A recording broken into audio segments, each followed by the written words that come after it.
What up, cappers, gamblers, punters, hustlers, low baggers? Happy Tuesday morning to all of you. Happy November 19th. Thank you for watching Sportsbook Review. This is Betting with the Bag. Big show, big card. 13 NHL games. I've already made 5 bets. I'm gonna break down the first 13 NHL games first. Then we're gonna break down the 4 NBA games. Then Teddy Covers will be joining us. At that point, Teddy will talk about NBA, so we'll double up there. And then we will move on to college football, what's going on this evening. We already know that he's on Eastern Michigan and what he likes moving forward. If he's made any additions to his card, shout out to all the cappers in the chat. There's Joe and Nisi, 18-1 on that shady first touchdown. Shout out Ant from Liveline. Nice job, you guys.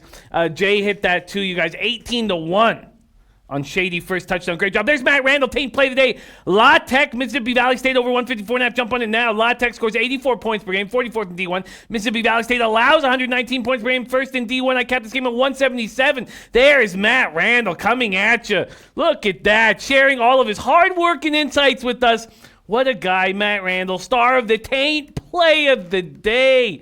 There he is right now. There's Dan Kelly. There's Nilo. AM says, I have 3 soccer plays for the Lowback family today. One is a Euro qualifier. The other 2 are international friendlies. Normally, I'd never bet a friendly. 2 unpredictable, but I feel really good about these 2. There's our guy, AM.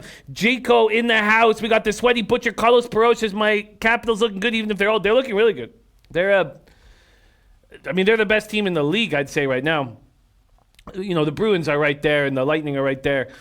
But they're the best team in the league right now. Josh Poino, AM Eddie. Oilers had kept it simple. Bucks, Rockets parlay last night. Easy catcher. Great job. Paco Healy in the house. There's Ronnie Christie. I didn't. I was very concerned about making sure I capped 17 games before I got in this morning. So as soon as I was done Liveline last night, I started preparing my worksheet.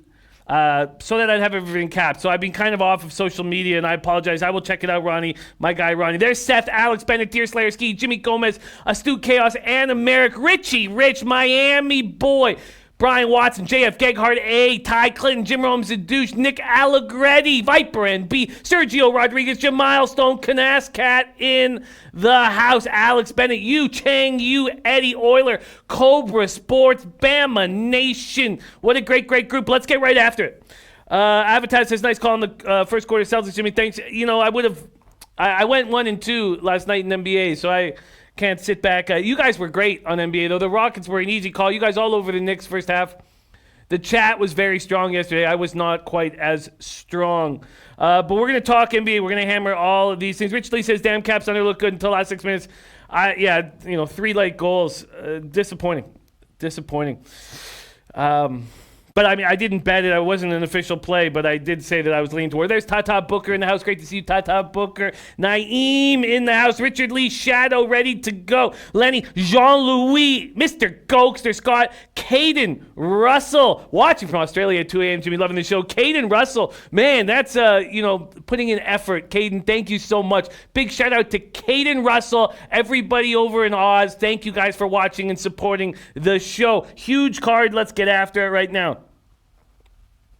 13 games. Let's start with the NHL record. The NHL record is good. It's good enough. I want more badly, and we are expanding our stats and record keeping this week, and I'm looking forward to show you that.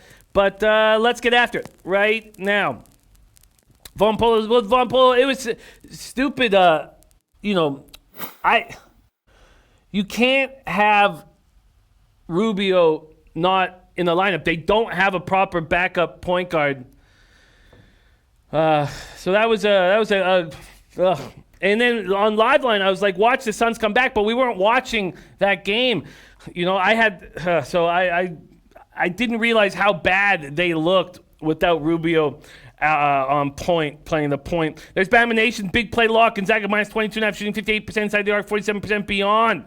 Going to be a complete blowout. Okay, so to get things started, I have 2 predictions on this NHL card. And my plays, my actions kind of based around some of that. But first off, my expectation is Bobrovsky steps up. After that third period against the Rangers, he won the game for the Panthers. Q said a lot of great things about him. We've seen him, he's been below average for long enough. I expect him to step up, and he always seems to do that against the Philadelphia Flyers. Secondly, Jamie Benn, whom I despise, I predict will step up over the next 2 or 3 weeks after scoring that overtime winner last game, assist by Seguin. I expect Jamie Benn to sort of, have the monkey off his back, get some confidence, and start playing much better hockey. So there's a hint of 2 of the spots that I am already on. Ronnie Christie says Stars own Canucks, Stars and under. I am on the Stars. I'm on the Stars. There's RMK in the house. Says no Klingberg or Hintz. Bit of a revenge game for Nucks losing a few days ago to the Stars. A lot of people are liking the Canucks. I'm not. The Canucks on the road are a fade. They are a bad team that I want to fade on the road. Slats 45, would you hedge something with Winnipeg? Yes, Slats. I think it's a great spot for you to go for a middle, because it's a great spot for a middle. Ticats are nice, big, juicy favorites. I put a little bit of money. I wonder. I'd put a little bit of money on the middle for sure. Wallabies full. Wallabies full. Thank you so much, my friend. All right, let's get after it. They've been playing without Hintz and Klingberg for a while. And that's why they're allowing more goals. That's why I'd be a little concerned about the under. I think the Canucks are a fade team on the road. I will keep fading them on the road. But let's get after it right now. We're going to start with Wild Sabres. Let's bring up Sportsbook Review odds page, the best odds page in the business. Eddie Oilers says Bo Horvat without a goal in 9 games. Only goal in the last 12 was an empty netter. Let's get after it right now. Right now, we're going to go over to NHL, money lines, and totals, and we're going to start with Minnesota-Buffalo. So Buffalo opens up as pretty big favorites, and that moves over to Minnesota. That's a huge move, Let me make sure that I am on Pinnacle, because 5 Dimes has the biggest moves, and I am on Pinnacle. Okay, perfect. Okay, so let's see how big of a move this money line was over to the Minnesota Wild. Minnesota Wild opening up at plus 118. They're now minus 106. A 24-cent move towards the Minnesota Wild. Interesting, big, giant market move for a team that's 3-10-0 on the road. This total opened up at 6. It's now at 5.5. Good work for everyone who got on that. Under Newfie Roman in the house. There's Nut Flush Allen, our guy Nut Flush Allen in the house. Ronnie Christie on a little parlay. And I'm going to copy and paste that right now. Okay, copy and pasting. Now there's Viper NB in the house listening from work. What a guy. A lot of people putting out effort to be a part of this show. Look at RMK, got the 6 under. Nice job. Would have liked Hutton in net. I don't think there's that much of a difference between Ullmark and Hutton. To be honest, I'm not. Carter Hutton's great in the dressing room. He's a character guy. Sabres 4-2 home win over Ottawa Senators on Saturday night. Eichel scored all 4 goals. I mean, the Sabres are only scoring when Eichel does it for them. He scored their last 5 goals. They're just not to be trusted offensively right now. Poor penalty killing. But the Wild can't take advantage of that. Dumba is their only star. Zuccarello's got to step up for this game. Dumba is a star on the power play. So Buffalo was on a 6-game losing streak before Eichel scores 4 goals on that Saturday night. Then on Sunday night, they lose 4-1 to Chicago. Eichel scores the only goal. They're 2-6-2 in their last 10 games. Okposo is not as important to the team as he used to be, as once was. He's not. Eddie Oiler leaning Wild Sabres go to OT. I like that. Mitch Bruner says, listening to from work myself. Thank you, Mitch Bruner. And Nate the Great. Oh, wow. Did the Taint Play of the Day already come in? Sorry, I thought I had the... that's not the Taint Play of the Day. I believe the Taint Play of the Day is the La Tech, Mississippi Valley State over. Okay, I got to stay focused here. Okay. Paco Healy says dressing room is where Grammys are won. Yes. Also, it's where coaches break down what's going to happen in the intermission of a hockey game. Okay, but we don't need to get into that. So, Okaposo's hurt, Tage Thompson's hurt, Marcus Johansson's hurt, Johan Larsson's hurt, Vladimir Sobotka hurt. It's bottom 6 forwards, but it is depth forwards, and we're seeing that affect them. We're seeing that affect this Sabres team. Wild came back from a 3-1 deficit, lost to Carolina in overtime. They're playing good hockey at home. They're playing bad on the road. They've won consecutive games once in 20 games. They haven't won since late October when they beat Montreal and Edmonton at home. They play 4 of their next 5 games on the road. Kevin Fiala playing well, Zach Parise playing well, and no Zuccarello. Main man Lizo in the house saying, I like the Sabres tonight. Ed 215 taking a shot with Winnipeg, reverse puck line. I was afraid to take the Predators. That may change after we talk it out. Wild Sabres right now is it's a no play. It's a no play for me at this point. Eddie Orler leaning towards the over 5.5. I would be on the over 5.5 if the Sabres were getting any offensive production from Sammy Reinhart. Jeff Skinner. They're not. There's Big Lou in the house. So I'm off Wild Sabres at this point. Let's move on to Flyers Panthers. This is another spot. Third game of a 4-game homestand is when a team plays very well. Bobrovsky's been terrible, but he stepped up against the Rangers in that 4-3 win on Saturday night. I expect him to step up here against the Flyers. He's always had the Flyers number. Florida's 1-1 in the first 2 games of this homestand. I expect them to win the next 2 games of this homestand. Also, the Panthers have a 27% power play. They're awesome. Dadonov, Huberdeau, Barkov hasn't even started really lighting it up yet. They have a great power play, and Scott Loughton is Philadelphia's best penalty killer. He's out with a broken finger. That's going to hurt them. This Florida power play is 11 for their last 30, 2 of their last 3.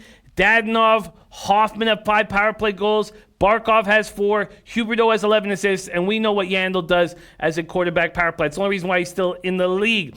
The Flyers are not getting offense from Giroux, Van Riemsdyk, Voracek. They're getting it from guys like Lindblom and Provorov.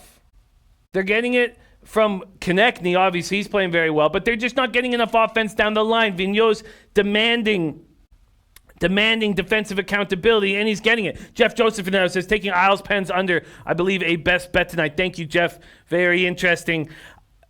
I was looking at that game for a long time. I'm on the Panthers -1 here. I got plus 123 on that -1 line. I got a money line of -130 at 5 dimes and a puck line -1.5 at plus 184 at Bookmaker. The market was moving in Philadelphia's direction, and I said, great. I'm going to take the Panthers in the third game of a 4-game homestand. Right now, it's back. Yes. So I got -130. 5 dimes has moved that 5 cents. I bet it at -135. Bet 365 has moved that 5 cents. Prince of the City, fade Philly teams, Flyers too. I'm fine with the Flyers, especially at home. JF says Philly game under. Philly will pack it in. Bob will be strong. I think that's an exciting play. As I said, I expect Bobrovsky to step up. But right now, with this Panthers team allowing 3.55 goals a game, I just can't do it. If I was given a free play on a total, yes, I'd be on the under 6.5. The edge that I find the best is on the Florida Panthers. Florida Panthers -1. I'm going to be going heads up with Rico money in that Blues game. Eddie Orr says was looking at the under, but Panthers over 4 in a row. Ronnie Christie said ever since that Patrick Kane post-win speech, Chicago looks like a serious threat to make the playoffs. They're going to go on streaks, and I'm not a believer of them moving forward. And Mr. Gokster said it's like a horse on its third cycle. I agree with that. There's Dom Ricci in the house. Dom Ricci cashed the under, and the Chiefs easily last night. Dom Ricci continues to eat. All right, Panthers -1. Let's move on to Bruins, Devils, Tuukka Rask, Mackenzie Blackwood. Mackenzie Blackwood now the man in net for the Devils as Schneider, I believe, cleared waivers. I don't know if that's a fact at this point. Devils not scoring goals. We expected their offense to be good. They are not scoring goals. 2.58 goals per game. They are not playing well on the power play. We expected a very strong power play of them at 14.3%.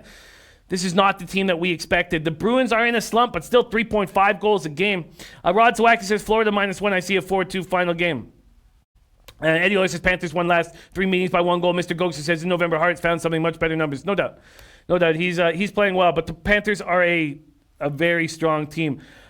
Rico Money, I've already doubled up in that game. I'm on the under and I'm on the Lightning. It's going to be coming up very, very soon. There's Top Set in the house. Ed 215. We got Rod Zawacki. Mr. Gokster says, yes, he's in Binghamton.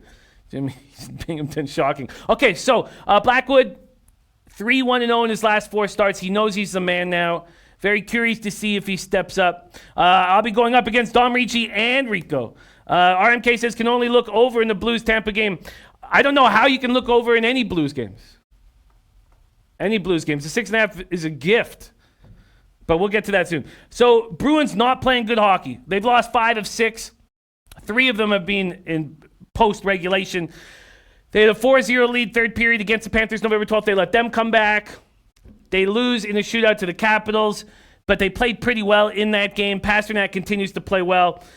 In this spot here, I do not want... Is this a get-right spot for the Bruins? I don't know.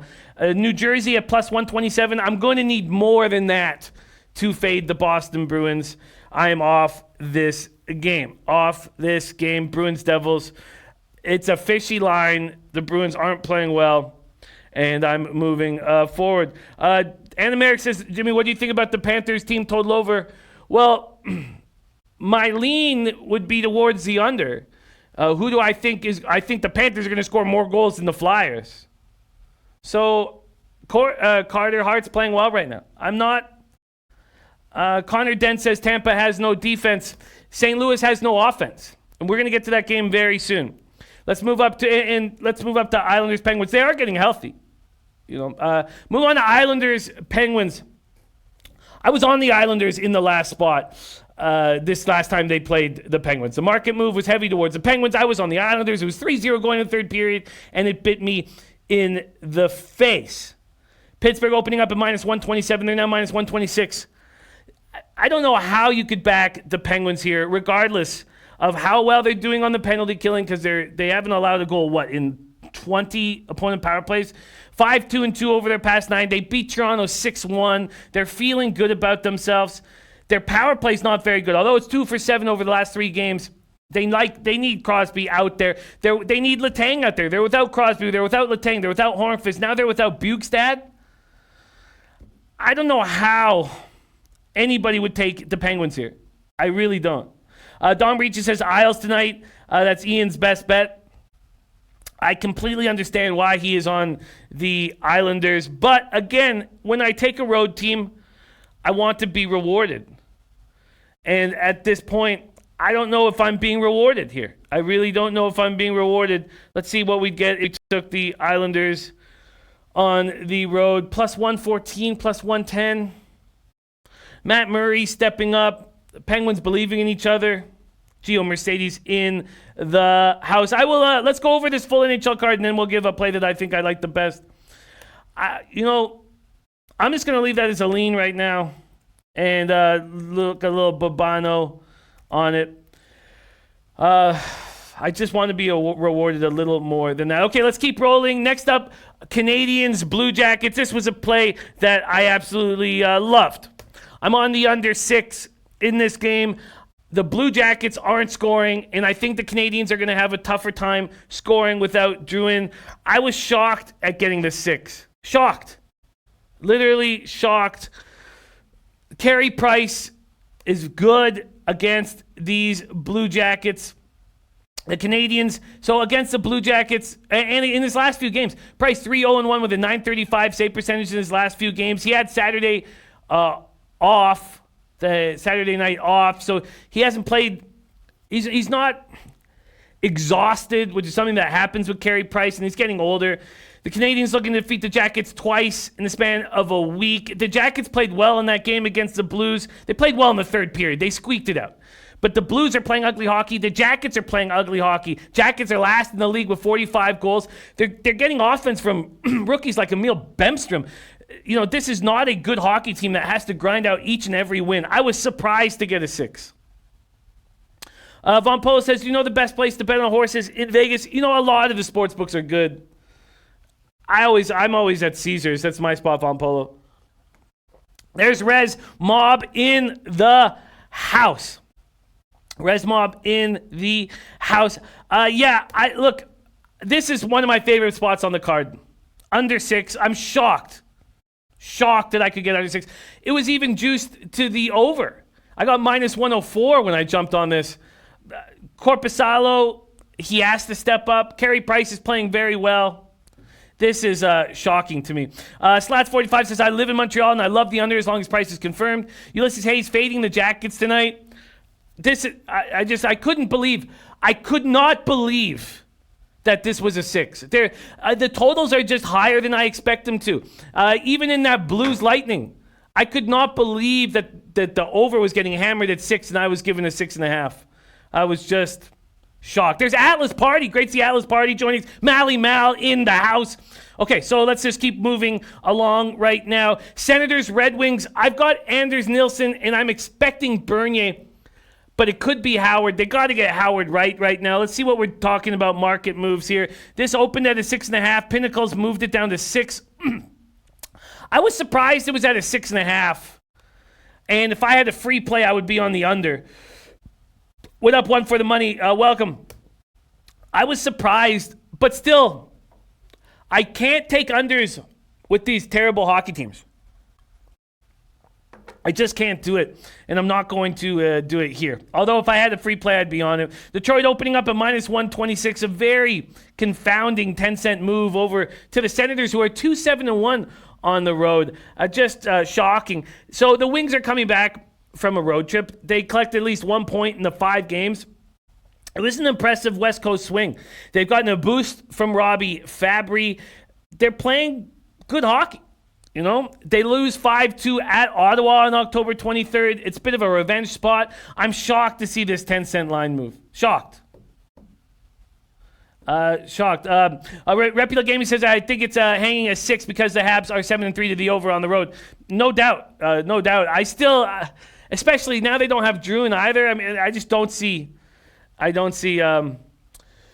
Zawacki, we just mean in the books. We don't mean like live. Okay, Mr. Ghost said Nelson versus weaker competition. He's been great. Look, I know this guy. Look at Don Reach say we placed number 5 with 6.5. I hear that, Tom.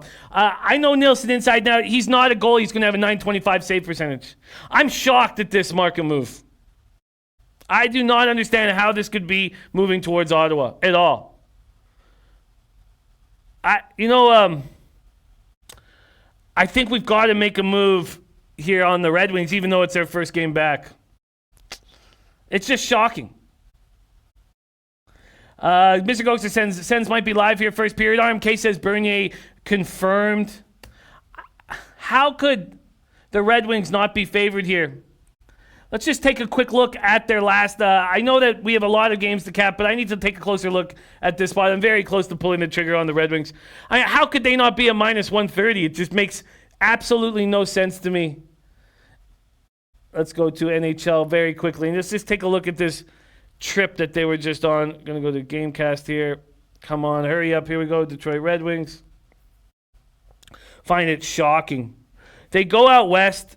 They beat the Ducks 4-3. They lose 3-2 to the Kings. They lose 4-3 in the shootout to the Sharks. They look good on that 3-game trip.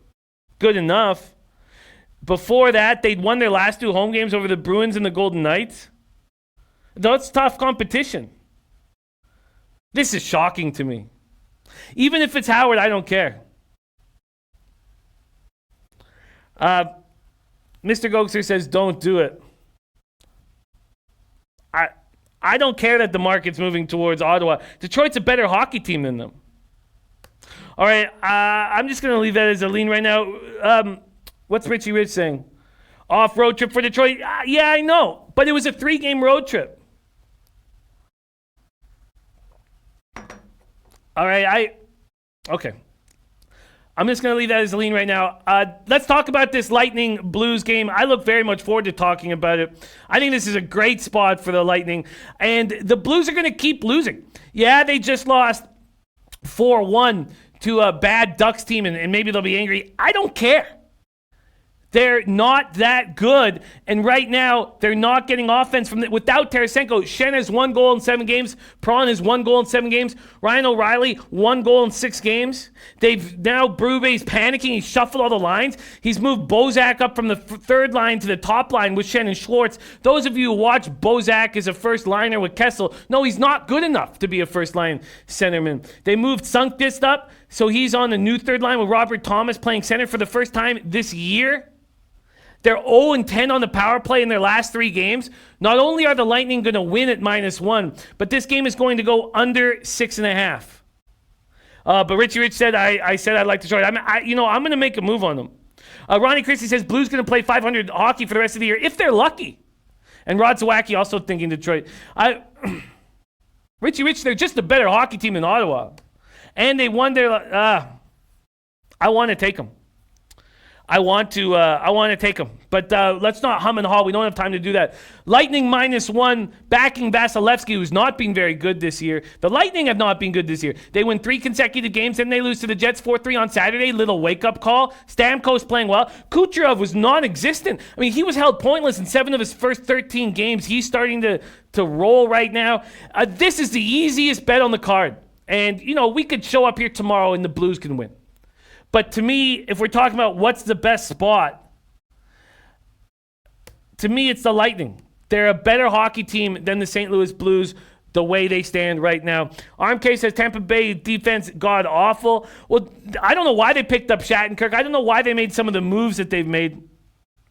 The Blues, Eddie Oil saying Lightning 11-6 to the over, 6-4 to the over on the road. That's perfect. That's perfect for us because we know the Blues aren't scoring and the Blues aren't going to get in the shootout with the Lightning. They're going to try to bog them down. This is 2 spots that I'm in love with. Lightning -1 plus 147. I got the Lightning at -110 at Pinnacle, and right now you can't get that. They're -115, and money will keep coming in on the Lightning. There's Sebastian Arnold in the house. Says my Arizona puck line yesterday cashed, so did the Caps. Rockets easily covered. Bucks Bulls game was an easy under. What a great day yesterday. Love hearing that. Love hearing that. DX Filer, Bruins, Habs, Islanders, Predators, and Lightning. I'm going to copy and paste that right now from our guy DX Filer in the house. Going to copy and paste everybody's action. There we go. Okay. Jimmy Gomez not making a move on the Blues game. Mally Mal says Tampa Bay is easy play. God, I'm going against market moves, and I'm not concerned. Richie Rich also on the under in the Tampa game. I agree. And also, when you see Richie Rich and I on the same play, catch is very high percentage. There's Mississippi Kid in the house. Thank you for joining us. Mississippi Kid, our guy. Okay, so let's keep rolling along here. I'm close to making a move on the Red Wings. I don't care that they're back. I want to make a move on the Predators, but the Jets are playing good hockey. And the chance, yes, Ronnie Christie, that's exactly what I'm on. The chance to take the Predators was yesterday. They opened up at -158. There's been a 29-cent move towards them at Pinnacle. Hellebuck's playing very good hockey. The Predators step up in division. Winnipeg's 9-1 and 1-1 goal games. Look, you need to be rewarded to go against. There's JB Brown in the house. Thank you for joining us, JB. Newfie Roman says, love the Blues to come up short tonight. Scott, I don't know if we're talking them out. I really like that Montreal-Columbus under. But right now, yes. Yes, not even the total. Right now, the Lightning -1 is my favorite play on this card. Right now, Lightning -1 at plus 147 is my favorite play on this card. Rene allows 4 goals and 14 shots in that 7-2 loss against the Blackhawks. Nashville outshot the Blackhawks 41-24 and lost 7-2. Jimmy Gomez says Jets is the NHL underdog play of the day. Rod Zawacki on Jets money line at plus 165. I'm not going to be anywhere near this Winnipeg Jets team. They're playing way over their head. And those of you who have already been cashing off of them, that's great, but I do not think that you should expect to continue cashing off of them. The Hellebuck's been excellent. They're playing way over their head. Maurice is just saying the right things, pressing the right buttons. I do not think this can continue. But I need to be rewarded to take these Predators. I think the Predators smash here. But there's 30-cent move. I'm embarrassed for getting in so late. Wish I could have seen this last night. You're getting a plus 132 or a plus 135 on the puck line. I lean towards him here. I lean towards him smashing.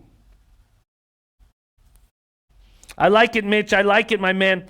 Ronnie Christie, the under 6.5 wing sense. I think that's a good look. And he always says Jets won 5-1 last May in Nashville. This is an angry Predators team and a Jets team that feels good about themselves. Richie Rich says love Nashville here. Numbers look solid. Team total big. I agree. It's just a little daunting to go in front of the Jets right now. But those of you who think, I'm not telling you what the outcome's going to be. Jets could win this game 3-2. We show up tomorrow. Those of you back in the Jets get the big plus line. But I'm telling you, this is not a playoff team. They're 12-8-1 right now, 7-3-0 on the road. Hellebuck playing out of his mind right now. Nick Allegretti says Preds have no fire. I find that tough to believe it. This is a buy low spot on the Nashville Predators. AM's got his barbecue sauce city play of the day. North Macedonia money line. Plus 140. I love it. I love it, AM. We'll copy and paste it, my friend. Thank you for sharing your hard work with us. So right now, I'm just going to leave the Red Wings and Predators as leans. But they certainly are. Okay, let's talk about Hurricanes, Blackhawks. This is a really tricky game. Hurricanes have been 7-3-0 on the road. The Blackhawks are playing much better right now. Blackhawks, 14.5% power play. It's just like last year. You look at the pieces they have, and you're like, how is this power play not succeeding at a higher level? 80% penalty killing. Canes have a 23.8% power play. They're a dangerous hockey team. The Canes won 4-0 at home on October 26th. 4-game winning streak for these Blackhawks. They're looking to make it 5 straight. They've outscored opponents 21-10 over the past 4 games. Patrick Kane is stepping up now, 26 points in 20 games. DeBrincat and Strome are playing well together. They played together in junior. Carolina's won 3 in a row, outscoring opponents 17-9. RMK got the over 6 last night in Hawks, Carolina. That was a great move to make, RMK, beating line movements, and that's how you have to succeed. Great job. It looks like he is playing Joe, but we're going to find out more, and we'll break down these games together as well. All right, I've got to speed up a little bit. Blackhawks, getting it at 6 was a great job. RMK beating the market move. Great job. I agree it's a bad spot for winning. I'm very close to making a move on Detroit and Nashville. Very close to making a move.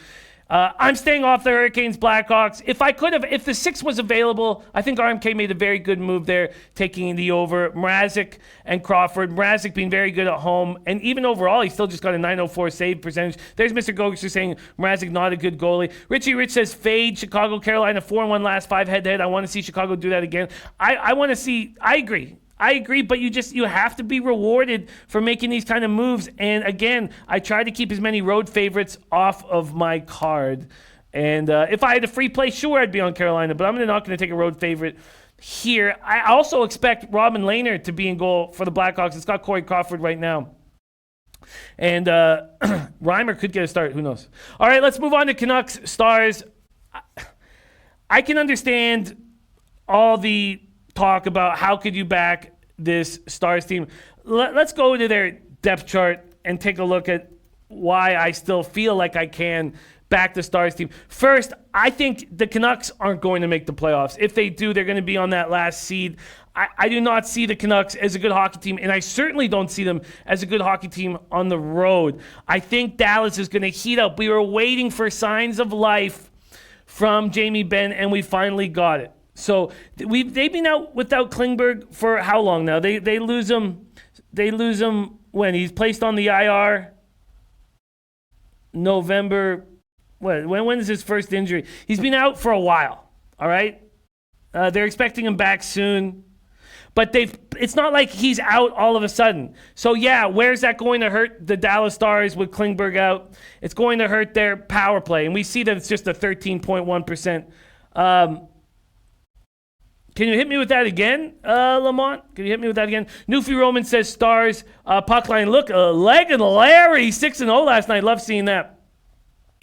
Bishop at home is what Eddie Euler is saying that he Bishop. It says Mr. Ghost says that's where I want to back him. Eddie Euler on the under as well. I don't know what these and Jimmy Gomez not making a play on Dallas. This is a -1 that I absolutely love. I got in on the money line at -134. The puck line at +185 at 5 times. If you want them right now, you can't get a -134. You still can get a -135, so not that big of a difference. Richie Rich says Dallas last time way over. Low scoring game here. I predict Vancouver can't back on the road. I love the Dallas Stars here. There's DJ Big Boss in the house. I love the Stars here. I love the fact that Jamie Benn scored that overtime winner to get that 5-4 win over Edmonton. That's the worst goal drought of his career right now. Tyler Seguin set that up. Vancouver 1-4-2 over their last 7 games. They're just not a team that I want to back. RMK says it hints that really hurts. Coming back from a long Western trip, do you trust Ben and Seguin to bring it? Because I almost never trust them. Look, I don't trust them either.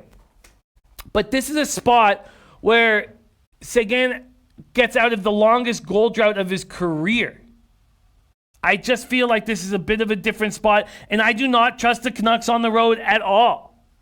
And Bishop, 925 save percentage. He's someone you can trust at home. Dallas is 10-1-1. They're playing good hockey, and they get Jamie Benn out of his funk. I'm on the Stars -1 here. Do not trust the Knuckleheads on the road, although they're 5-5-1 on the road. Look, the Canucks are 10-7-4 right now, which gives us great value fading them. There is Red Girl in the house. Connor Dent joining us. Matt Randall, thank you for sharing all your hard work with us. Much love to you, my friend. Okay, let's move on to Avalanche, Flames. Grubauer and Riddick is what I expect here. Calgary opening up at -138. They're now at -129. They're playing bad hockey. Mr. Groger says take a sip of water. Okay. All right. Let's keep rolling. Ronnie Crusty says Stars, Caps, Isles are on fire right now. Flames have allowed the first goal 15 of their 23 games. They've fallen behind by a 2-0 score in all of their last 4 losses. They coming off a 6-0 road loss to the Knights on Sunday, a 3-0 road loss to the Arizona Coyotes. Last season, they were second in the league, scoring 3.52 goals per game. Right now, they're a full goal below that at 2.52. And it's not because their power play. Their power play is fine at 17.3%. You know, Colorado beat the Knuckleheads 5-4 in overtime on Saturday, 4th win in 5 outings. You know, Grubauer, I'm expecting Grubauer to be back from his injury. Cale Makar is spectacular. McKinnon playing so well, but this has got to be a bounce-back spot for the Flames. It just has to be. This just has to be a bounce-back spot for the Flames. How could it not be? And now we're getting this -130 on it. It has to be a bounce-back spot for them. Jimmy Gomez on the Avalanche money line. Eddie Euler, I love what your brother is saying. I think he's absolutely right. Eddie Euler's brother is saying fade them against shutdown defensive teams, take them against loosey-goosey teams. I think that's a very sharp read. Mally Mal backing the Avs as well. Calgary has to bounce back here. This is just how it works. It looks like Grubauer might be back, the X-Filer. Okay, I'm going to be taking the Flames. Okay, so I'm going to be making moves on the Flames, Red Wings, and Predators. Adding to my card. Let's talk Maple Leafs, Knights, and Oilers, Sharks here. Maple Leafs, Knights. Let's see what the market is giving us here. A lot of problems in Toronto right now. Vegas opening up at -143. Now they're at -145. I love it. RMK says, I think you have blinders on when it comes to your Knuckleheads. I'm not saying they are great, but they're better than you are giving them credit for. Excellent goaltending, depth on all 4 lines. I tell you what, we'll see, RMK, but I think I'm going to make money fading them, and I'm going to start tonight. Leafs 5-game winless streak rolling in. They're scoring 3.18 goals per game. They're allowing 3.41 goals allowed. When I told you that the Avs had to pay to get Tyson Barrie out of their dressing room, now you guys know why. He's a cancer. There's a reason why Sakic didn't want him around the young stud defenseman that the Avalanche had. Vegas ended a 5-game winning streak with a big 6-0 win for themselves. And we saw the Leafs win 2-1 in overtime against the visiting Golden Knights. That was when Malcolm Subban was in goal. That was on November 7th. Toronto not playing well. They lose 4-2 against the Bruins at home on Friday. They lose by 5 goals to the Penguins on Saturday. And there's some signs of life from Vegas. Cody Eakin scores his first goal of the season. 18th game, he scored 22 last year. Mark Stone scores his first goal of the month. William Karlsson continuing to play well. DX Filer says Avs is probably a trap, but I ain't back in the Flames, so I'll fade. Richard Lee on the Avs money line. I love this. Northern Illinois. Lamont Williams, max bet. Northern Illinois. All right, going to copy and paste this. Von Polo, I wouldn't rent a car. I would just take Ubers. But then I drink heavily.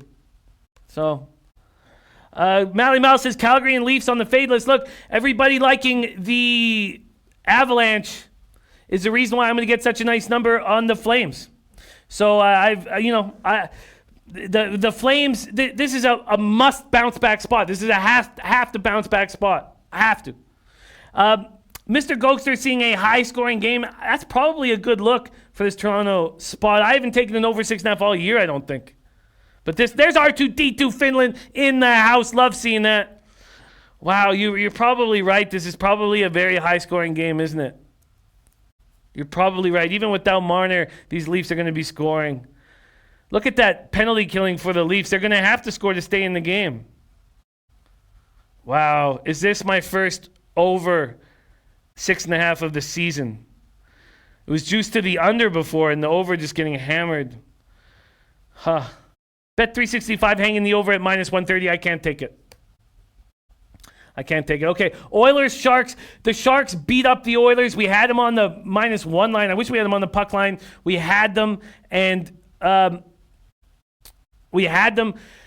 they cashed us easily, and now they've won 6 straight, and I don't want to back them here. Yes, JC Alvarez, the taint play of the day is the over in Louisiana Tech, Mississippi Valley State, over 154 in a half. Over 154 in a half. No, I can't take minus 130s, and if I give it out of the play here at minus 120, and no, my book's hanging minus 130, I'm not going to do this. RMK says Toronto is absolute garbage. Sharks have won 6 straight, coming off 4-3 shootout victory against Detroit on Saturday.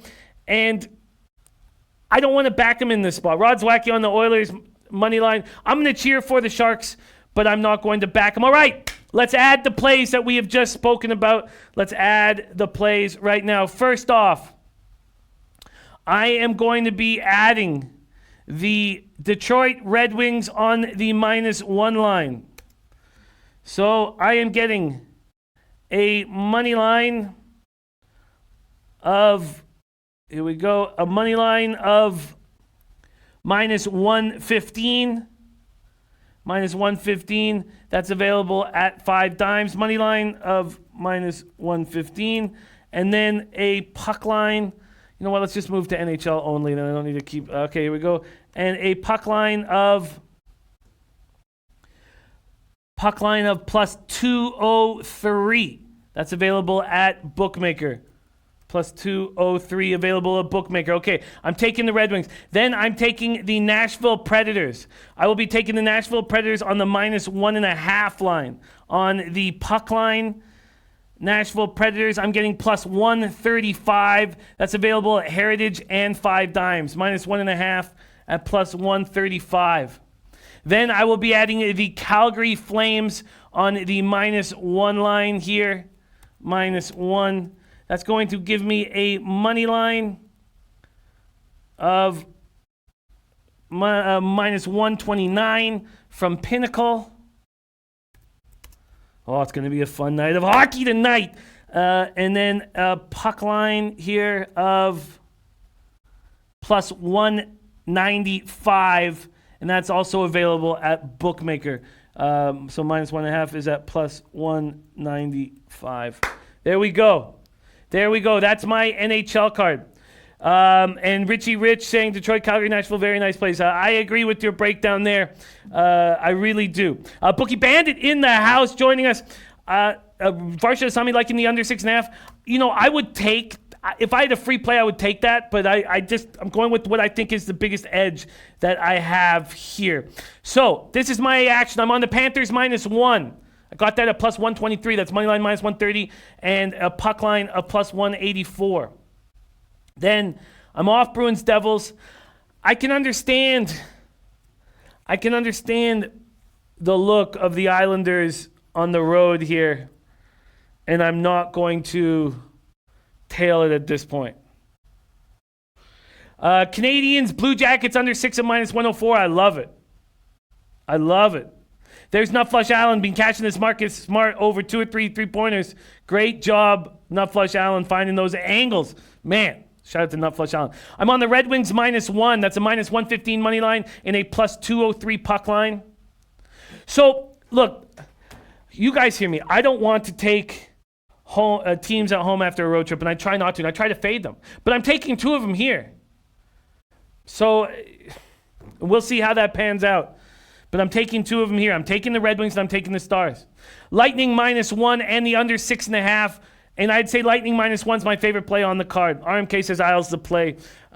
G-Sauce, I would say my favorite play on this card is Lightning -1 at plus 147. Risk and reward, that's the best. I'm on the Predators -1.5 at plus 135. I'm on the Stars -1. That's a plus 122 line. I'm on the Flames -1. I'm not sure what that is yet. Money line -129 and puck line +195. And if I had a got on the over 6.5 earlier in Toronto, Vegas, I'd be happy with myself and I would make a move. But I can't take it at -130. I just won't succeed in the long run. Eddie Euler, Boston jersey under 6. Dallas Stars under 5.5 for Eddie Euler. And okay, so that's my NHL card. Let's move over to NBA. 1 and 2 last night with a +125 cash, so it wasn't a full unit loss, but it was a loss. And you know, it's early in the season, and I can't sit here very confident right now. Things can turn fast in NBA. Rafa, can you put up the NBA record? 23 and 15. I'm fine with it. And I'm thankful to be plus units early in the season, but I'm not sitting here with a ton of confidence. It was some of the late... it's out west that hurts me. It's out west that's hurting me, and the Rubio injury really hurt me last night. Okay, let's roll right now, and we are in NBA. I'm going to move over to NBA, and we'll have Teddy Covers joining us in 3 minutes, and we can talk about these games with Eddie Euler as well. Jesse Daly says the Blazers need to get it done tonight. Let's start with the Warriors at the Grizzlies. My first instinct when I saw this... Oh, shoot, let me move over to NBA. Excuse me. My first instinct when I saw this was actually... to back the Warriors here on the road. Thank you, Scott. Much love to you, my friend, and to all you guys in the chat that make this show special. I know what it is, and it's you guys in the chat that make this show special. There's Sue's 387. So I think you need a trip here to Hawaii. I'll hook you up with a great Korean mama. Okay. I find myself interested right away. Eddie Euler says, thanks for helping me to keep off the Clippers last night. My pleasure, Eddie Euler. And let's see what Farsha Sami also liking the Stars and the under. Alex Bennett liking Memphis first half. The Memphis first half. Memphis keeps cashing first half. But I have a sneaking suspicion they don't come in sharp here against this terrible Warriors team. Memphis opening up at -6. They're now 6.5. There's a 7 at Bovada. This total opens up at 222, now 221. Dat boy Cold liking the Grizzlies here. Warriors have lost 7 in a row. It's the longest streak since 2012. Both teams are shoddy defensively. Warriors allowing 119 points a game. Grizzlies 118.8 points per game. They score close to the same amount. Grizzlies getting nice distribution from Ja. 26.9 assists, 45.8 rebounds. You know, look, they've had nice picks in the draft, and they can build their team around them. Joe Rich Ramirez, Suns team total over play of the day. Lean Sun side as well. Bounce back spot. Lakers first half. Joe, but can you make that move without knowing whether Rubio is going to be in the lineup? I lean towards these Golden State Warriors. I really do. I just feel like I wish the Grizzlies hadn't lost so bad to Denver on Sunday, and that's probably what's going to keep me off of it. Memphis had won 3 in a row. They were right in that perfect spot to get hammered. Jansen says you must be on something if you're considering taking the Warriors. And JB Brown is now saying New Orleans moneyline Blazers off a back-to-back. Let's move on to that game. Let's move on to Blazers Pelicans right now. We have 1 minute before Teddy will be joining us. Blazers Pelicans. Blazers opened up at -2.5, gone up to 3.5 or 4. This total's gone up to 231.5 and now 233 or 233.5. So Blazers go off on this 10-day road trip on Saturday. They beat Portland 121-116. Then last night they get beat up by the Rockets 132-108. The Blazers are getting 18.6 assists a game. That's not good enough, but that's always been the problem with the Blazers, not getting the proper distribution. David Stewart says, holy crap, everyone's on the Grizzlies. I'm not going to be on the Grizzlies. I'm not going to be on the Grizzlies. I think the Warriors might give us some value here, but let's move over to the Pelicans. Pelicans, I don't know how we pulled the trigger on the Pelicans without knowing for sure if Brandon Ingram is back. I don't know if anybody, and Caden Russell saying Rubio won't play. Do we know if Brandon Ingram is back from his knee injury? They also have Lonzo Ball, groin, questionable. Frank Jackson, neck, questionable. Derek Favors is out. Josh Hart's out. Jaleel Okafor is doubtful. So what if it's Alexander Walker and Jackson Hayes that are going to have to do everything in this game? It makes me hesitant to take the Pelicans. Alex Bennett taking the Pelicans +4. David Stewart says, I think 6.5 with the Grizzlies is a trap. Sportsman of the Year, my guy Lucky Lefty says, Damian Lillard looks like he was really frustrated last night. He didn't want to play man. I'm not going with the Trailblazers at all. Wow, and let's do chaos on the over 222 and Golden State, Memphis. So we got through all 13 NHL games. We got through 2 NBA games, not quite. We're going to talk more about this Pelicans game. We still have Suns, Kings, and Thunder, Lakers. So let's bring Teddy Covers in right now to help us break this down. Newfie Roman saying Ingram should be good to go. Let's bring in our guy, Teddy Covers, right now, coming to us live from Las Vegas, Nevada. We get him every morning on Betting with the Bag, and we're very thankful to have him. Teddy Covers, my guy, how are you doing on this Tuesday morning? I'm all right, Jimmy. How about yourself, man? You hang on okay last night? I'm hanging on okay. I did get the under, a late play, and I thank Doc, a big Ragu 62 for getting me on it. It was my last play, but I was on 2 prop bets at half units on Melvin Gordon, and I lost by 5 yards and 3 carries, and I couldn't believe they stopped going to him. I couldn't believe what Lynn was doing, what Rivers was doing. I was just, why don't we talk about it? What's Rivers doing out there? I don't understand. It was just as awful as anything I could imagine. What was your takeaways from the Monday nighter at Azteca Stadium?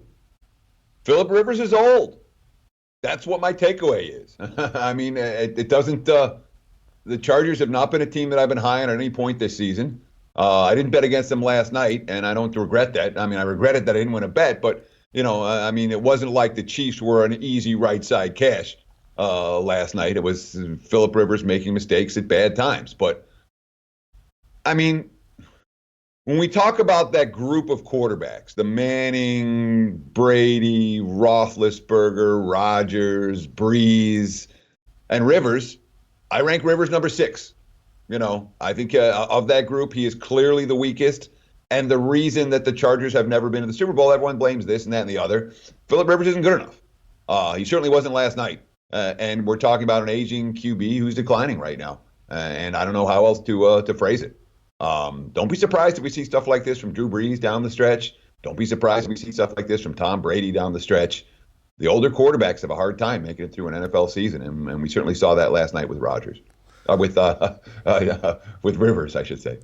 Yeah, he was awful, and I thought I was in great shape watching the game the way it was being played. I was like, man, they're getting 5 yards a carry from Melvin. I was like, this is going to work out for me. And then they just stopped going to him, and it was just didn't even behind.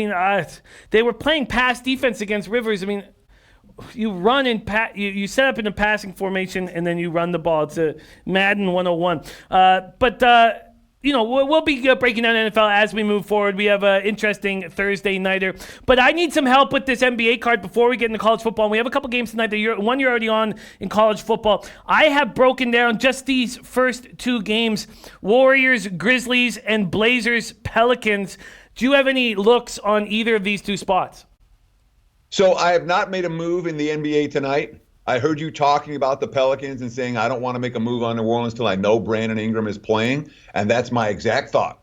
If Ingram plays, I'm very interested in New Orleans. I'm not interested in New Orleans without Ingram. Now, there's a decent chance we could see Melo tonight. Maybe that sparks the T-Wolves, the Blazers. These are not 2 teams headed in the same direction right now. New Orleans' arrow is pointed up. And Portland has been a major disappointment from day one, and I don't think Melo fixes that. Melo is not what they need. They need front court help, and Melo's a shooter at this stage of his career. Dime a dozen, but a guy who's getting a whole lot of pub and who's moving the number because he is in play. So I could only take New Orleans in that game, but I don't want the Pelicans unless they've got someone that can light it up, and that person being Ingram. So it's one of these deals where we're going to wait until close to tip-off and see what the info is on Ingram. If he's playing, I might get down on New Orleans before tip-off here. I don't want Portland laying points.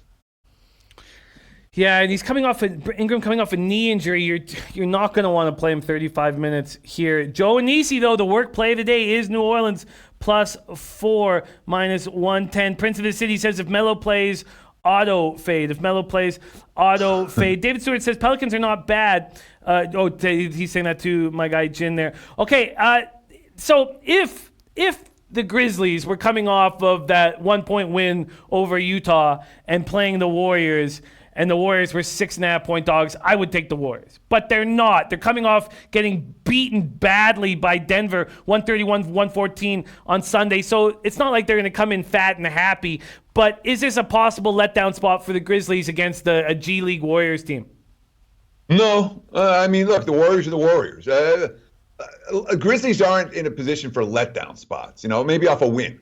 We say Memphis letdown. Sure. And we see that for a lot of the rebuilding teams. They get the victory and then they exhale, and then the next day or the next game, they tend to be bet against. That's not the case that Memphis is in for tonight, but we're talking about a little bit of a different point spread range for the Grizzlies than what we've been used to seeing from Memphis. Now they just have to win. They got to win by margin. And if I'm playing, I could only lay with Memphis. I mean, Memphis is improving. Golden State is hopeless, and they are. The Warriors are absolutely hopeless right now, really both ends of the floor. So if I'm playing, I'm laying. I'm just not convinced that the Grizzlies are built, and more than built, I'm not sure that they have the mentality yet. All right, we're not just going to win the game. Now we're going to hold the lead and through the fourth quarter and close it out with ease. I'm not convinced that Memphis is there yet. So I can't lay with the Grizzlies here. I know I don't want Golden State. It's Memphis or pass. But this point, let me see Memphis do it before I get involved laying 6.5 for the Grizzlies. It's not something they've done yet this season.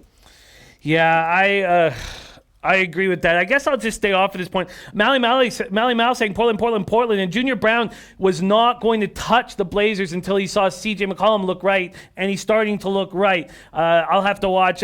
Do check out that show, Jamming with Jay Money, every day, 1 p.m.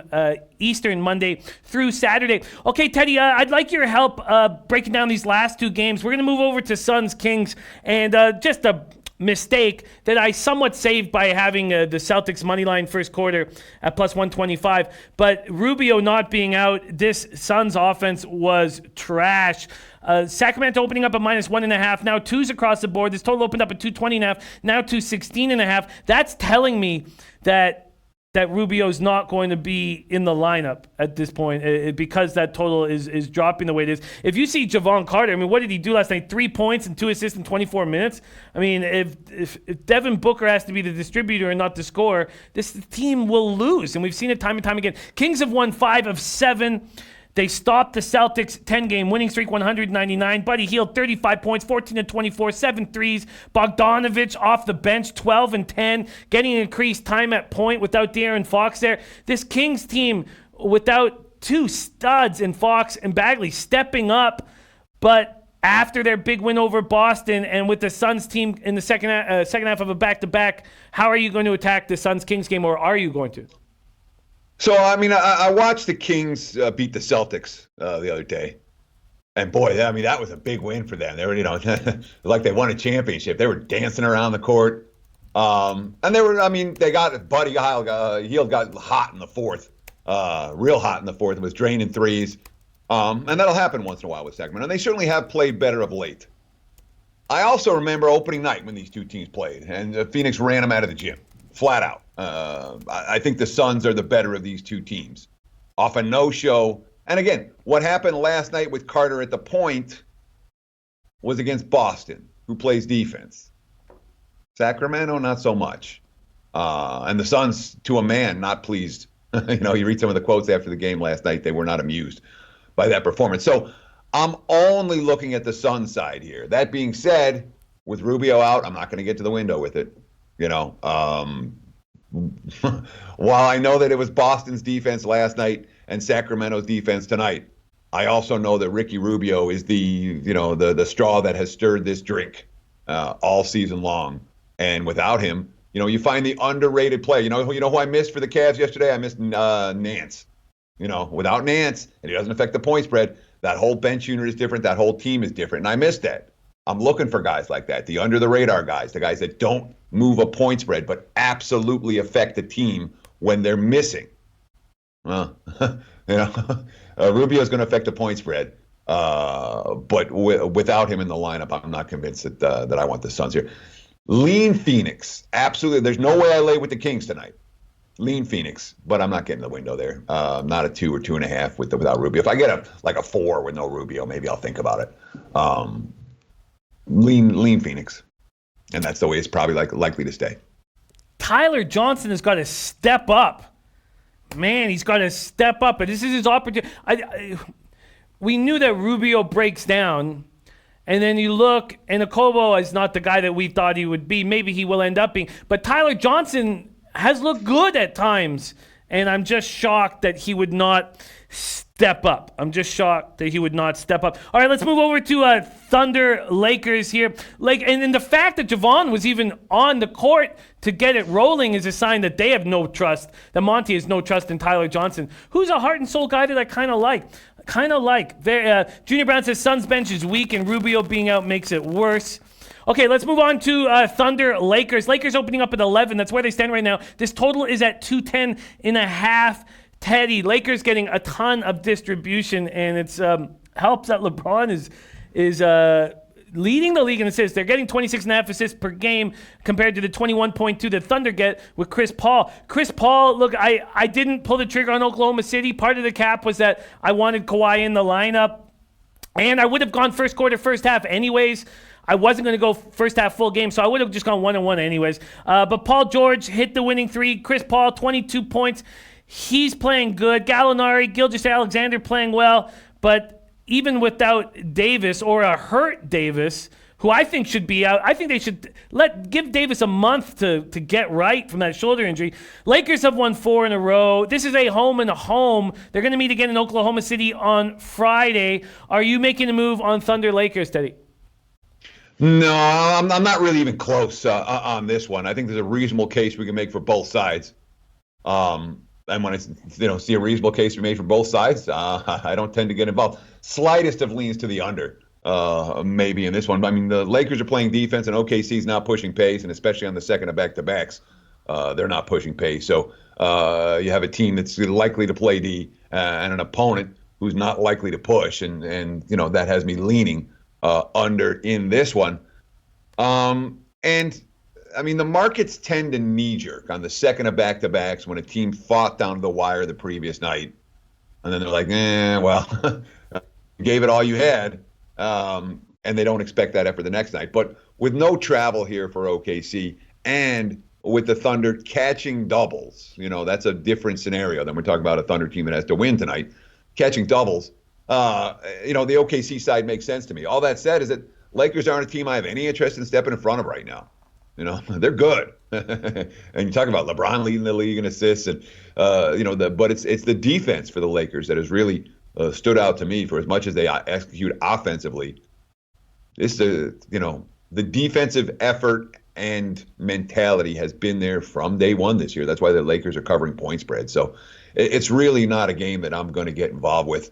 I'm not a point away from making a move on one side or the other. Slightest of leans to the under in this one. Slightest of leans to the under. We are going to call Teddy right back. It is breaking up a tiny bit, so we're going to call Teddy right back. I think the under makes sense here. Very interesting. We have a couple people on the under right now. Ronnie Christie on the under. Farshad Asami liking Lakers first half minus 6.5. Eddie Oler saying Lakers 6-2 against the spread at Staples. Joe Rich Ramirez also on the Lakers first half. Malik Ogburn liking the Lakers over, though. Yes, Luis Fernando Esquinza. Thank you for guiding me into that direction. I would have. It saved my night. The two bets, though. Dan Kelly bet on the Celtics first quarter money line, and the under in the Monday Nighters saved my night, and I'm very, very, very thankful for the help and guidance that you guys gave me. I do find the under appealing. Malik, could you, if you get a second, Malik, could you give me just a little tiny breakdown as to why you are on this over, why you are liking the over so much?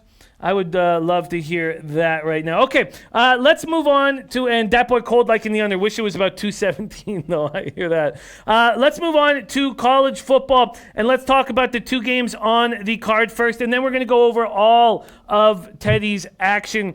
First off, Ohio, Bowling Green, Ohio at minus 17.5 now, 20 or 20.5. This total at 56.5 across the board, Teddy. We know that you like Eastern Michigan in the other game, but in Ohio, Bowling Green, has anything moved you close to getting to the window? No, I mean, nobody wants Bowling Green, okay? There's no case you can make for Bowling Green other than, well, it's too many points. They're a bad football team at the end of another losing season, and I'm not anticipating Bowling Green to suddenly light it up tonight. So it's a Ohio U or pass a priori for me. Before I even consider the game, I'm not taking the dog. And the markets are the same way. 17.5's gone, 18.5's gone, 19.5's gone, 20's gone. We're looking at 21s now here in Vegas. A lot of 21s offshore, 20.5's. Is this a value bet on Ohio U? Hell no. They're coming off back-to-back, ugly losses that they in games that they needed. It's not like the Bobcats are in great mental shape right now. Either they're a 4-win team that you're laying 21 points with on the road. So easy pass for me. I want no part of this one. Maybe you make a case for the under, but with BG's defense, I don't want to make a case for the under. And with Ohio U's defense, I don't want to make a case for the under. They're not two good defenses by any stretch of the imagination. Easy pass for me. This is action only game as far as I'm concerned. Good luck if you bet it. I want no part of it. We know that you're already on Eastern Michigan. I want to talk about that. I also want to talk about Big Ragu having a lot of interest, already making a move on the over. Got it at 55. It's now at 56.5. It opened at 54. Tell us more about why you're backing Eastern Michigan plus the points and what you think about trying to get over this total. So last year, Eastern Michigan played Northern Illinois. The game went to overtime, and Northern Illinois won by a field goal. The year before, Eastern Michigan played Northern Illinois. The game went to overtime, and Northern Illinois won by a field goal. The year before, Eastern Michigan played Northern Illinois. The game went to overtime. That time, Northern Illinois won by a touchdown. That's 3 straight times these teams have met. The game's gone into overtime, and Northern Illinois has come away with the win. This is the only team in the MAC that Chris Creighton hasn't beaten since he arrived in Ypsilanti. Eastern Michigan's got this game circled, all right? They're also 1 win away from bowl eligibility, all right? Eastern's coming to play. So the only question that I have is Northern Illinois good enough to stop that? Well, the Huskies have 1 win against an FBS opponent this year by more than a field goal. I forget. I think it was Akron. Was it Akron or Bowling Green? It was one of the two. That's it. Every other win they have, they have 1 win against FBS squad, FCS squad, and then 2 wins by a field goal. And that's their season. They have cluster injuries at linebacker. Their quarterback's hurt. We don't know which of the 2 QBs is going to go tonight. There's another area they got cluster injuries. It was linebacker. Oh, the offensive line, they got multiple starters missing for Northern Illinois. And they're not that good to begin with. So I think the 5 points are a gift. I wouldn't be surprised at all to see Eastern win this game straight up. Wow. That's wild. That's a wild breakdown. It makes me want to jump on Eastern Michigan. What do you think of the total and Ragu going over it? I have absolutely no opinion. I mean, none.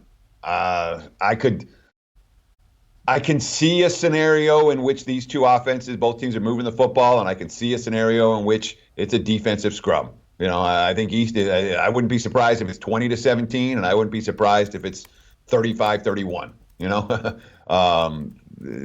Both scenarios are. I don't like the over. I don't see. If you're asking me which way, I just don't see a high-scoring game here. But the total's not ridiculous. You get to 28, and you have to. No, I'm sorry, Ragu. I got no strong opinion on this. Clearly, I have no strong opinion on this total. I'm back and forth even as I'm breaking it down in my head. I'm back and forth on this one. Pass on the total. I like the side. A pass on the total, but backing Eastern Michigan. Ronnie Christie says, so should he go for the plus 170 money line? So what I do, this is my personal strategy, okay? I'm going to put anywhere between half and 80%, 50 to 80% of my bet when I'm taking an underdog of 2 touchdowns or less in college football, the NFL. I'm going to put anywhere between 50 and 80% of my total wager on the plus the points. And then I'll take anywhere between 20% and half of my wager and put it on the money line. You get that bonus when you win, and you lose it obviously when you cover and don't win the game straight up. In this instance, I have my money already on Eastern Michigan plus the points. I haven't played money line. That's what I do on Sunday night. You don't get money lines on Sunday night and Monday morning. But I'll have something on Eastern on the money line before kickoff today. Probably in the 20 to 25% of my total wager. Yeah, so something, but not everything on Eastern plus the money line. Plus at the plus price on the money line, I should say. Yeah, interesting stuff. Fade the Picks guy says, ask Teddy if he factors the weather into his picks. Yes, he factors the weather into his picks. We talk about the weather often, very often. So, yes, the answer is yes. Teddy always factors the weather into his action. Okay, I'm going to Dan Kelly on the money line. Ronnie Christie about to make the bet on the money line. I'm going to be safe here. I'm going to take the plus 5.5. That's at Bet Online at minus 115. Eastern Michigan plus 5.5 at minus 115. That's the best number. That's available at Bet Online, and I am in. Jin liking the first half under 27, liking the under. And let's move on to take a quick look at what... did I put that on the wrong... Oops, okay. Let's go back to what Teddy dropped for us to open up the week. And let's go over his looks right now. Teddy, Eastern Michigan plus 4.5, East Carolina minus 13.5, Illinois plus 14, Texas plus 5.5, San Jose State minus 4.5, and you were very close to making a move on Marshall. Did you get to the window against for jumping on Marshall? Not yet. I haven't certainly haven't ruled it out. I just haven't gotten to the window with it yet. I've only made those 5 bets so far. I want to ask you, Jimmy. I want to ask you a question because the question was to me with the money lines, and you said you're the points. How do you handle it in terms of money lines versus taking points with the underdogs? Since I've come down here, have okay. We're just gonna call Teddy back, so I don't want to. Sorry, we're having a little cutting in and out. Teddy, there. What's happened since I've come down here in the last 2.5 years, and my edge meaning like when I don't need to gamble to put food on the table and to pay my rent, I've stopped going for the plus money lines and have been going just for the covers. And when I first came down here, I was still taking the money lines. And that is sort of gone by the wayside for some reason. And I think it's just because my quantity of plays went up so fast working beside Loshak that I stopped going for the bigger scores that I used to go for. So makes a ton of sense. What I would like to do, and I know it's a problem for I know it's not when I see an edge or an angle, I used to attack it before I came down here because I knew I had to attack that angle so that I can pay rent, so I can eat. And sure. Not having that edge has made me a worse capper, I believe. It made you a worse capper? Yes. You think you're hungrier when you? Because I've always found people. My experience has been the less pressure you're under, the more likely you are to handicap effectively. So when you're struggling, when you're going through a rough patch, that's when things tend to get worse, not better. When you're oh my God, I got financial commitments that I have to make, and I better win this bet to be able to pay my car, or pay my rent, or pay my mortgage, or what. That's when things tend to go south more than when you're, betting with, say, scared money always loses in a poker game. It feels like that happens a fair bit in sports betting as well. Would you agree or no? Yeah, I think that from a handicapping standpoint, when my whole life isn't on the line, I will see things clear, and I can be a better handicapper. What isn't happening is I'm not taking advantage of situations like I would before. I'm not changing my unit size. I'm not going after it. When I see an opportunity for a nice big score, I'm just still keeping it a $200 bet. I'm not going after it. I'm not trying to I just don't have that look. I'm going to make $1,000 on this look because it's such a good look. I'm just, you know what? It's just another play for me. I'm going to bet $200 on it.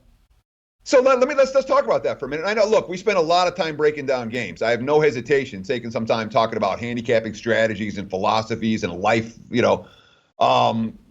concerns and all of that stuff.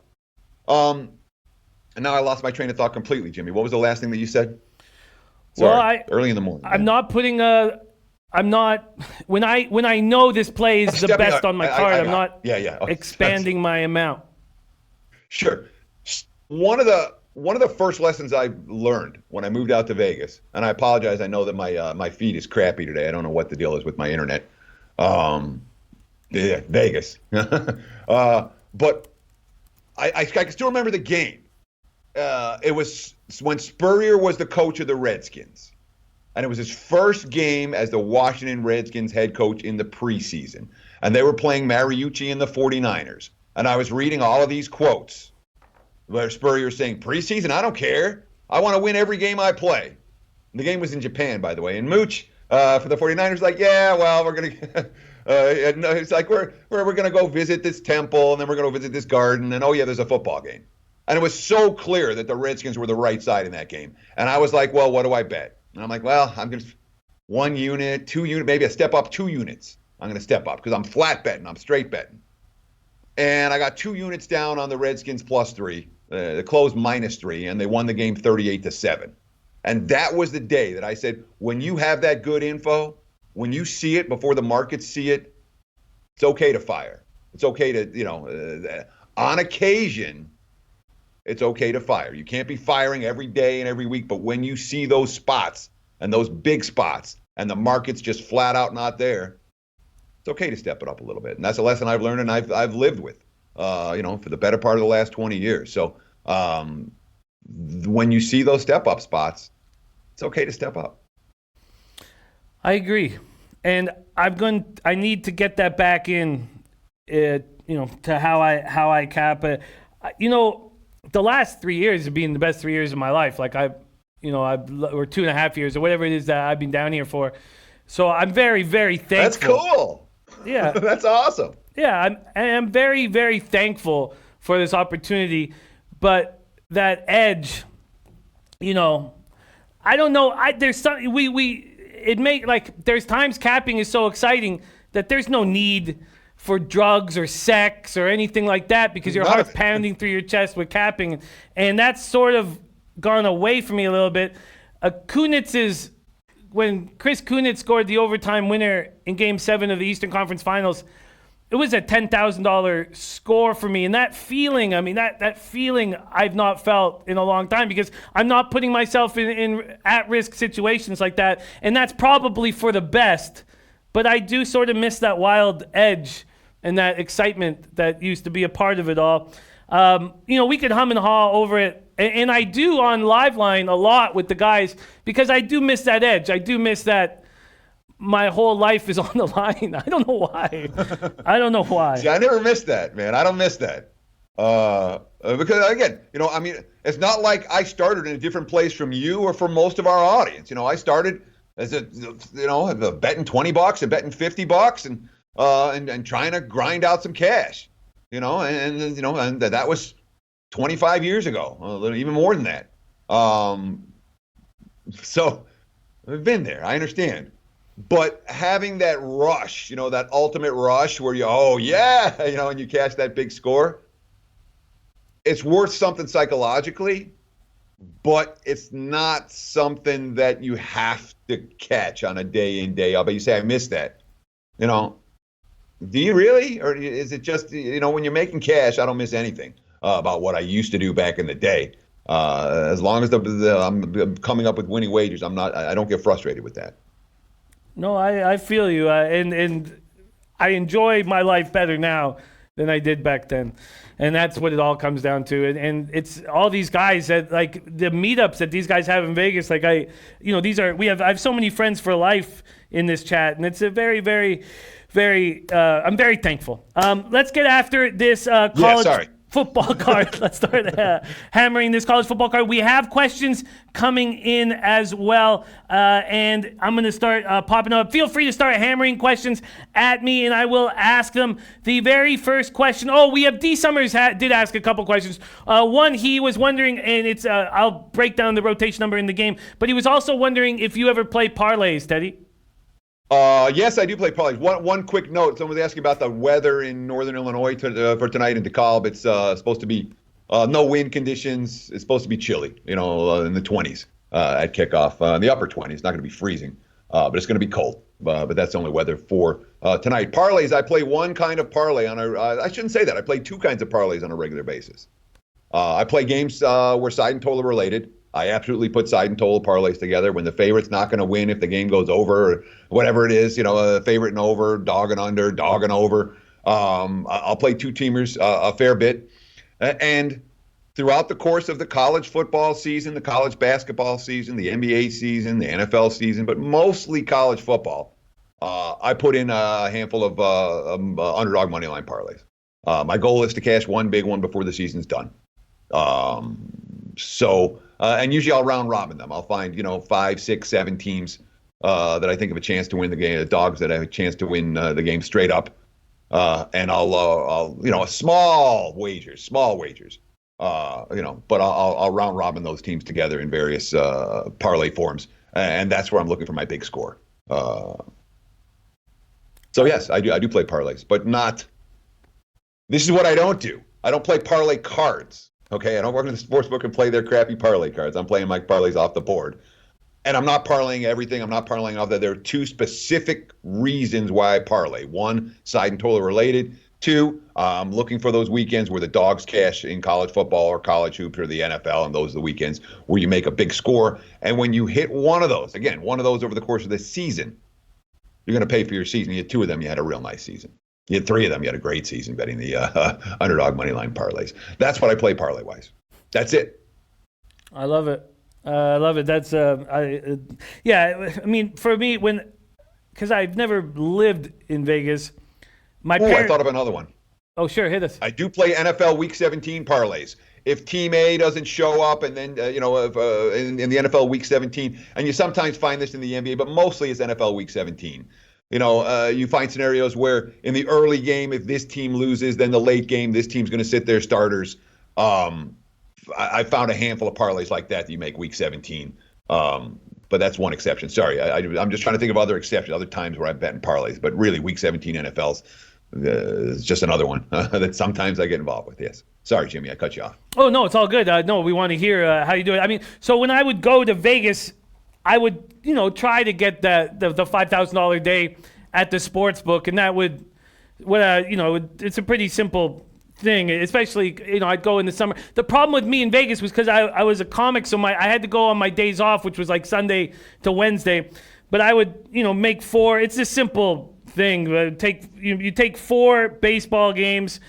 You bet 200 on them each, and then you parlay them together for 200. In the fourth game, you don't bet 200 on it. You just take the biggest favorite in Los Angeles at the end night game so that you can hedge with the dog. And I would do that every day I was in Vegas. To hit that $3,000 to $5,000 day at the sports book. And I miss that stuff very much. And I miss parlays. And I will get back to them on a recreational basis more when I'm not here capping full cards. We have questions coming in, and it's from D. Summers, and it's rotation number. And we're not going to get to many questions today, but this is still very interesting stuff. Rotation number 125, 126, 24th ranked Texas A&M going up against 4th ranked Georgia. Georgia opens at minus 14 at plus 102, but now we have 13s and 13.5s, and this total stuck at 45.5. Actually, there is 145 out there. Do you lay the points with Georgia at minus 13.5? I'm not in love with this Georgia team, and I'm not in love with this Georgia offense in particular. And all A&M's done is hang tough. They've hung tough with quality foes. It's not a game that I'm going to put money on. I don't expect to, because I respect how good Georgia is, but I'm not going to ask this team to win by 2. Have we seen Georgia's A game yet? Really? Have we seen that A game yet? It's not a team I'm comfortable in this price range with. against I mean, and all A&M's done is cover numbers. And they've been a consistent point spread winner in the Fisher era. Lean Aggies. Although again, the 14s are gone. I missed the 14s. I'm not going to get involved unless I see another one. Next question comes in from our guy Chili Dog Dooley. Ask Teddy about Minnesota. Should he lay the 13.5? You can get 13s. You can get a 12.5 at Heritage. It did open at 12.5. Is Northwestern's offense so bad that with a total at 40, Minnesota could cover the 13? This is a pure pass game for me. Number one, Tanner Morgan is hurt. He's in concussion protocol. We're not going to know if he's going to play probably until, right before kickoff or the day before kickoff. And I know I'm not laying this price in Minnesota without Morgan at QB, period. Okay, so that's issue number one. Issue two, coming off a loss and now laying doubles. No, that's not your optimal spot for a team that was, undefeated going into last week. And not that they were, dreaming of national titles or anything, but it's not a spot I want to lay doubles with. And Northwestern last week, I mean, all it was just an opponent that couldn't do anything. And even that game, Northwestern, that game had a chance to end like 24-6 or something. And the Wildcats finally made some big plays in the fourth quarter. But Northwestern is not a team I trust on either side of the football. If I had a free bet, I could only take the dog there. Vincent Hawkins. Our guy Vincent Hawkins wants to know what you think of the total in rotation number 181, 182, 21st ranked SMU versus Navy. This total at 68. It opened at 68. It was juiced to the under. Now it's just juiced to the over, but it's still at 68 at Pinnacle. It is at 68.5 at Heritage, 67.5 at Bet Online. And Vincent wondering if he can get over this total. Do you think the over is in play? I'm not playing Navy games over the total. Certainly not 68. And for all of SMU's offensive success, and they've had plenty, take a look at their red zone numbers. This team's settling for field goals way too often near the goal line. Navy plays red zone defense real well. So you might see more field goals than expected in this one. And, of course, when you talk about Navy, all they want to do is keep the ball, keep their defense off the field and grind out drives. So 68.5, no way I get over that total with SMU Navy. All right, that is he's telling you not to go, make decisions that you want, but he's not backing the over there. Vincent Hawkins, there we go. We still didn't get to enough questions, but we get Teddy every single day. So every day we'll have him here. Bama Nation says Ohio State minus 18 is low-hanging fruit. Low-hanging fruit. Ohio State, Penn State, it opened at 18. There are 17.5s and 18.5s. This total at 56.5. This is a big game. Why don't we close with this to close the show up? Penn State, Ohio State, Teddy. So conceptually, okay, we're in November. Ohio State's an undefeated team that's been ranked. I don't know what they're ranked. Are they number one, number two, whatever they're ranked? That's been ranked in the top 5 all year. They've been a point spread juggernaut all year long. They've killed everybody. The pressure is mounted. Now we're seeing them laying 18 points at home to Penn State. I can flat out tell you the rest of the regular season I won't be on the Buckeyes. There's too many points. There's too much of a tax on the Ohio State side here. Maybe they throttle Penn State. Maybe they do. But the price isn't right for me to be getting on this bandwagon at this stage of the season where, because of their ATS success, they are not an undervalued commodity anymore by any stretch of the imagination. Penn State or pass for me. Penn State or pass. Michael Jordan says Penn State, keep it close. Take the 18. So, Teddy, going over your card, do you think that you will get to the window with Marshall, or are you getting cold feet? You were thinking about adding Memphis, Nevada, and Marshall if you got the number you were looking for. At this point, do you think when we come back tomorrow you'll have added any of those? Well, with Marshall, I missed a number. It's 7 now.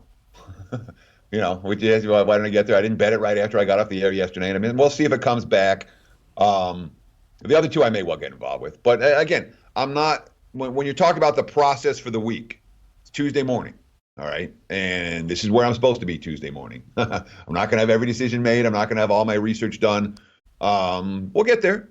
Today's a college football day, and we'll do a bunch of college football work. But I'm not. When you miss a number, I miss a number. So be it. I'm not happy about it, but it takes. I got some numbers. East Carolina 13.5. That was a good number. We're not going to see that again. So the fact that I missed one isn't. I'm not happy about it, but I'm not gonna kill myself over it. It is what it is. I hear you. And Eastern Michigan, I have tailed Teddy's look tonight. Then he's got Eastern Carolina, Illinois, Texas, and San Jose State on his card at this point. Teddy Covers, thank you so much for joining. Every time you come on the show, we just absolutely love it. The chat lights up. Whether it is a theory or actually break down individual games, it is a treat to work with you, my friend. Follow Teddy on Twitter at Teddy_Covers, and he will be here tomorrow morning, Thursday morning, Friday morning. We have him all week. Teddy Covers, my friend. Enjoy the rest of your day, and thank you for joining us.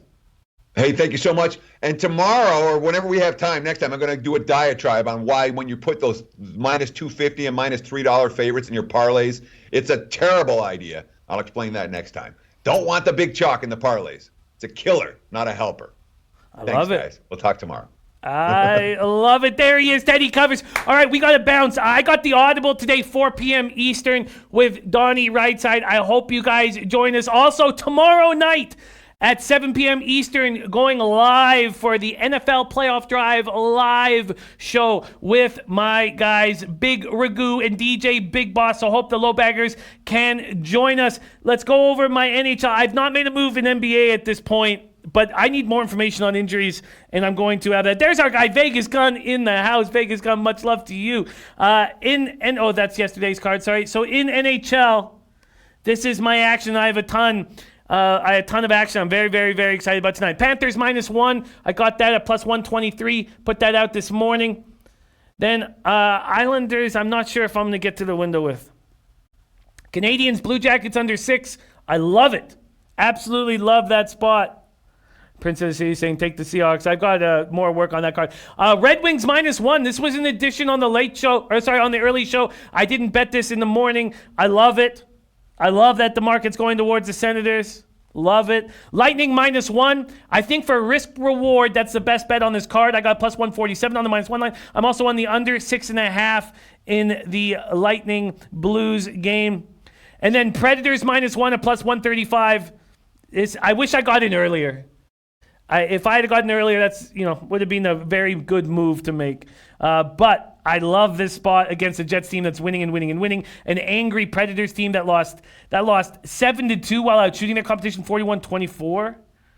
Love it. And then I am on the Flames. Oh, I'm on the Stars -1. That was a move I knew I was going to make. And going against my not wanting to back teams first game back from home trip, but I'm going to do it here. And then Flames -1. They got to bounce back here. They just have to. They've lost their last. They've been shut out back-to-back, shut out on consecutive days for the first time since March 2009. They're going to get after it. And Nilo saying Max has put his plays on NCAA out and they look good. I will be taking a look at that, but I'm not going to have a lot of time. But no Max will be taking over the entire late show to join us. Thank you guys so much. I know, when I say this last 2.5 years being the best 2.5 years of my life, it's because of what's happening here in this chat. And I'm just thankful to roll with you guys. And it's the time of year where I can put money in your pockets with NHL and NBA. Let's get after it. Leche, hey, los bookmakers.